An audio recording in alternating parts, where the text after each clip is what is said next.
Selamat pagi Bapak Ibu, apa kabar? Baik, luar biasa. Assalamualaikum warahmatullahi wabarakatuh. Shalom, salam sejahtera bagi kita semua. Om Santi Santi Om, Namo Buddhaya. Salam kebajikan. Bapak Ibu yang berbahagia, puji dan syukur kita panjatkan kepada Tuhan Yang Maha Kuasa karena kita ada di tempat ini pada hari ini dalam keadaan yang sehat. Hari ini kita sama-sama akan belajar dan berdiskusi pencegahan dan pengendalian COVID-19. Merupakan pelatihan teknis siaga bencana non-alam.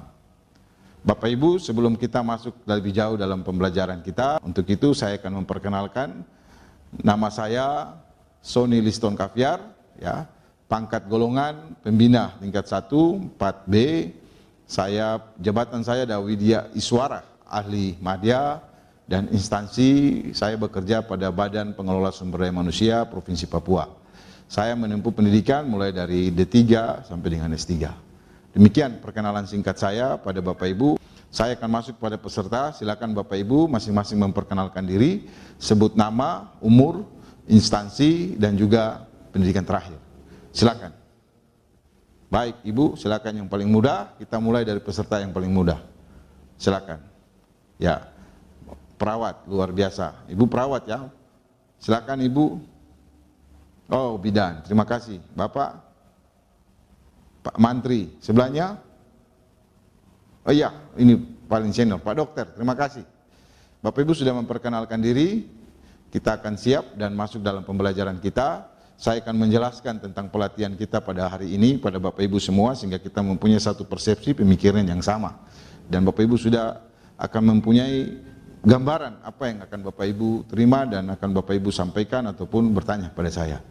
Yang pertama bahwa pelatihan teknis siaga bencana non-alam ini akan membahas tentang situasi global maupun Indonesia tentang COVID-19, ya. Bagaimana strategi pencegahan dan pengendalian, itu yang akan kita lakukan. Kemudian kebijakan vaksinasi, serta bagaimana kita mensosialisasi kebijakan vaksinasi ini kepada masyarakat dan menjelaskan tentang perkembangan COVID-19 ini dengan menggunakan metode-metode media yang ada pada instansi Bapak Ibu nantinya. Indikatornya kalau Bapak Ibu dianggap berhasil dari belajar ini, Bapak Ibu diharapkan dapat menjelaskan situasi global dan juga di Indonesia, ya, tentang pandemi COVID-19 ini. Kemudian Bapak Ibu harus bisa menjelaskan kepada masyarakat, kepada siapa saja, cara pencegahan dan pengendalian COVID-19, ya, di lingkungan kerja, di rumah, dan di tempat di keluarga. Kemudian Bapak Ibu harus mampu menjelaskan juga kepada masyarakat tentang kebijakan vaksinasi COVID-19 pada seluruh lapisan masyarakat dengan berbagai tingkat pengetahuan, tingkat pemahaman yang beragam. Nah, yang keempat, Bapak Ibu harus ikut berperan dalam pencegahan, ya, dalam pencegahan COVID-19, ya, pencegahan penularan COVID-19 di lingkungan kerja dan masyarakat, keluarga, dan tempat tinggal atau tempat di mana Bapak Ibu berada. Baik Bapak Ibu, kita akan masuk pada pembelajaran kita. Saya sebelum memulai, saya mau mendengar pendapat, tanggapan dari Bapak Ibu tentang apa itu COVID-19. Kemudian bagaimana cara menyebarnya. Kemudian sasarannya pada siapa. Dan yang keempat, bagaimana cara pencegahannya. Kemudian bagaimana cara penanggulangannya. Silakan. Ada yang mau, ya Pak Dokter silakan. Ya, luar biasa Pak Dokter. Ibu perawat, ya silakan. Ya, luar biasa. Masih ada lagi? Ya, saya pikir pendapat dari kedua Bapak dan Ibu mempunyai pengalaman yang luar biasa. Nah, untuk lebih jelas saya akan memutarkan video kepada Bapak Ibu sehingga dapat mengikuti dengan baik. Jika ada hal yang kurang jelas silakan ditanya. Dan saya di akhir video itu akan menambahkan beberapa poin sebagai penguatan untuk memberikan semangat dan juga memberikan pengetahuan tambahan jika Bapak Ibu memerlukannya. Sehingga pada saat nanti Bapak Ibu bertugas akan mendapat banyak informasi, pengalaman untuk melakukan kerja yang baik di dalam pelayanan sesuai dengan protokol kesehatan. Baik, kita ikuti video yang akan saya putarkan ini. Informasi tentang virus corona yang begitu berlimpah bisa jadi malah membingungkan. Maka dari itu, kita memerlukan protokol kesehatan yang alurnya jelas, sederhana, dan mudah dipahami.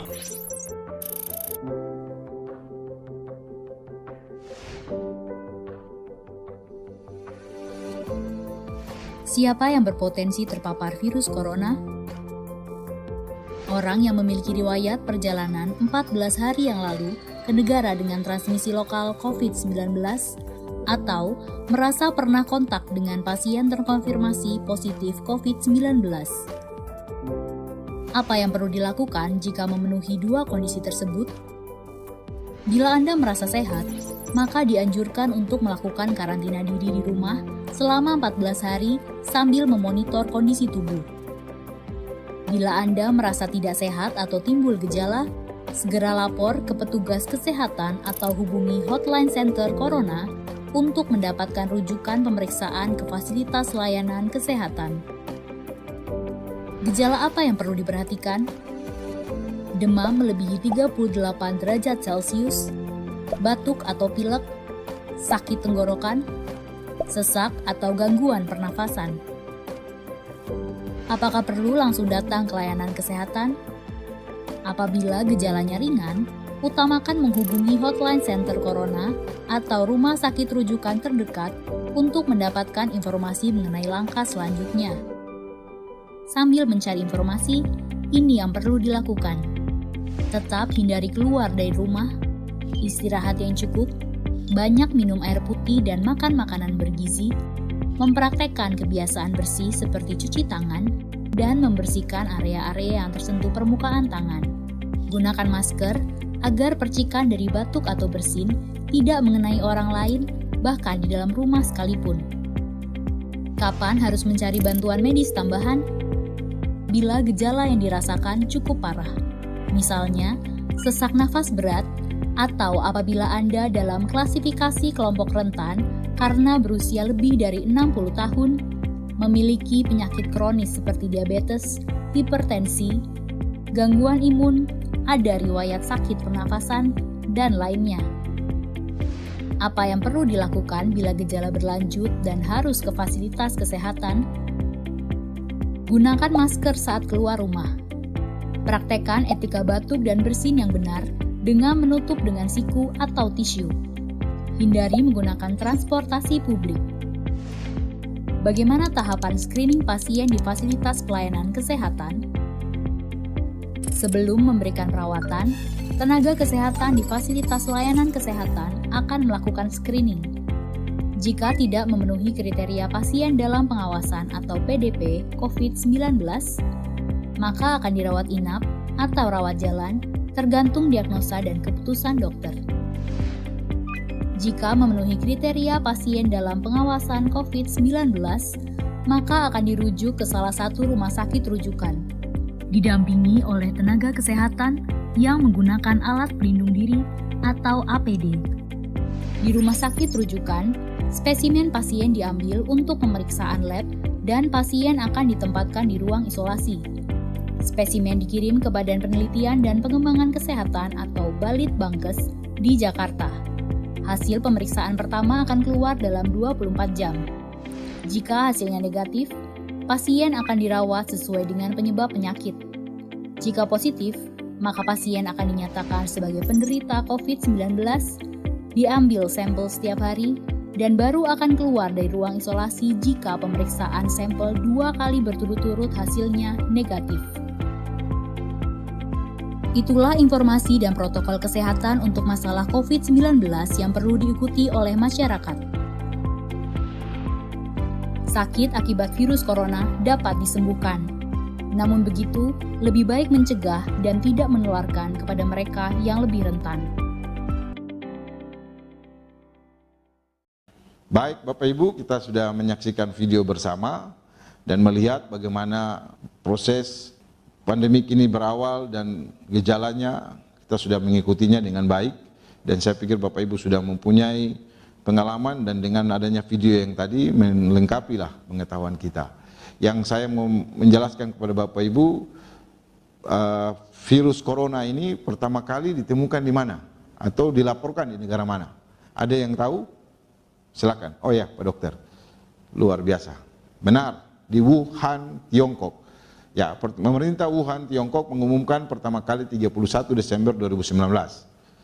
Gejalanya seperti apa yang dialami oleh warga masyarakat Wuhan itu? Ya, lemas, demam, batuk kering, benar, sesak napas atau kesulitan bernapas, benar sekali. Ya, itu yang terjadi dan menimpa beberapa negara. Mulai dari Singapura melaporkan, Thailand, Vietnam, Korea Selatan, Jepang, Amerika, Australia, dan Indonesia, dan masih banyak. Ada 280 negara lebih yang terpandemik ini. Nah, Bapak Ibu, tugas kita dalam melaksanakan tugas menyampaikan kepada masyarakat jangan panik ya. Menghadapi situasi ini kita tetap jaga imun, jaga iman.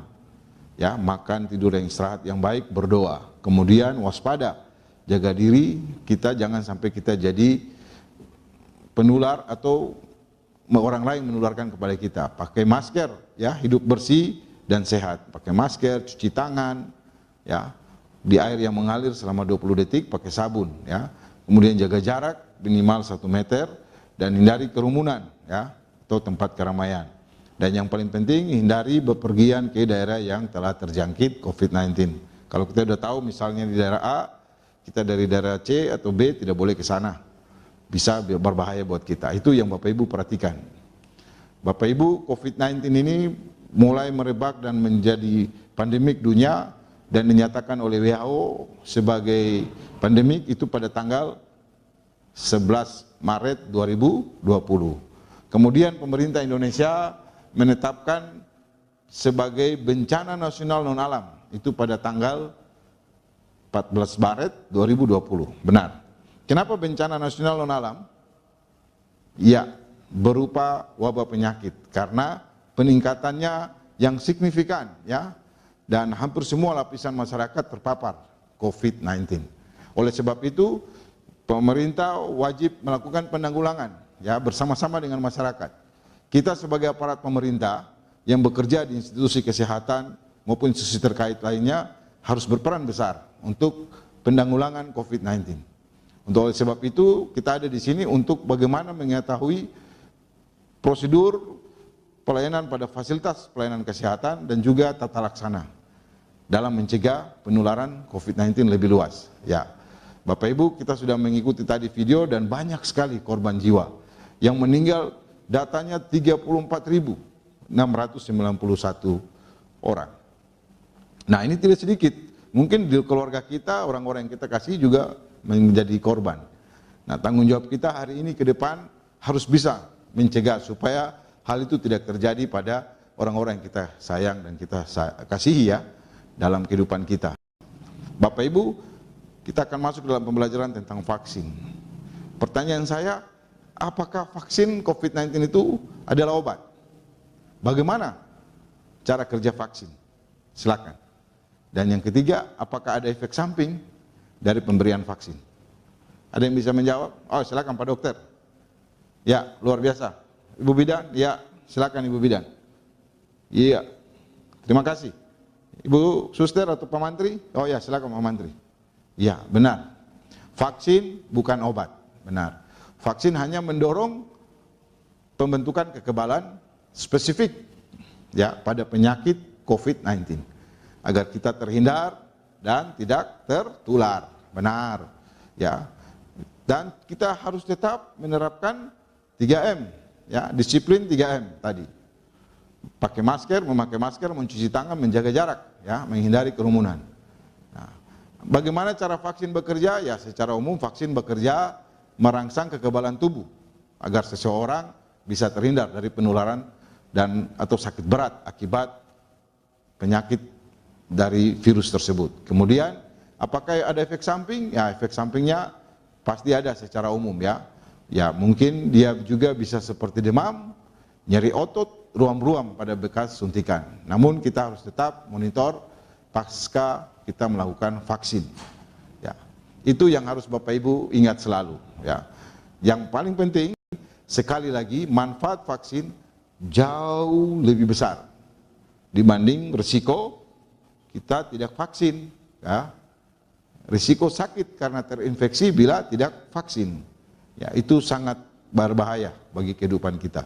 Nah, untuk itu setiap orang yang akan vaksin pada periode ini akan sasarannya pada lansia dan tenaga kesehatan. Ya, Bapak Ibu perhatikan selalu protokoler dan prosedur pemberian vaksinasi. Ketika Bapak Ibu bekerja dalam tugas dan tanggung jawab, sudah mengikuti video tadi, ya, ada pasien yang dalam pemantauan, kalau dia negatif, dia dirawat sesuai dengan penyebab penyakitnya. Jika dia positif, dia dinyatakan sebagai penderita COVID-19. Nah, sampelnya akan diambil setiap hari, kemudian dilakukan pemeriksaan 2 kali berturut-turut.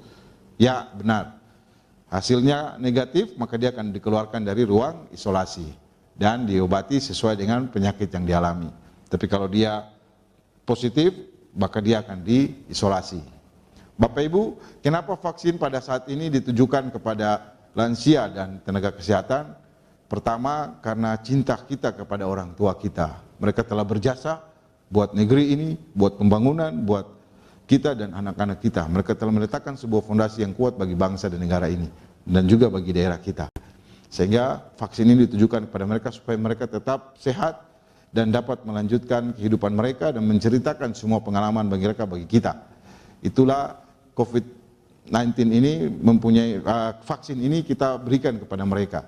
Kenapa? Karena mereka juga angka meningkat yang tertular COVID-19, hampir 20-30%. Kemudian petugas yang bertugas di fasilitas kesehatan, ya, tenaga kesehatan harus juga diprotek dengan vaksin supaya mereka terhindar, karena hampir 200 lebih petugas kesehatan, dokter, perawat dan lain-lain meninggal akibat vaksin ini.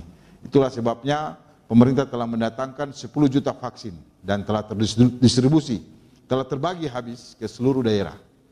Di bulan Februari dan Maret ini mulai dilakukan sosialisasi dan vaksinasi. Bapak Ibu, bagi lansia yang mempunyai penyakit penyerta atau komorbid, dia harus diobati dulu, ya. Perhatikan itu, dia obati dulu dan dokter yang menanganinya akan memberikan rekomendasi.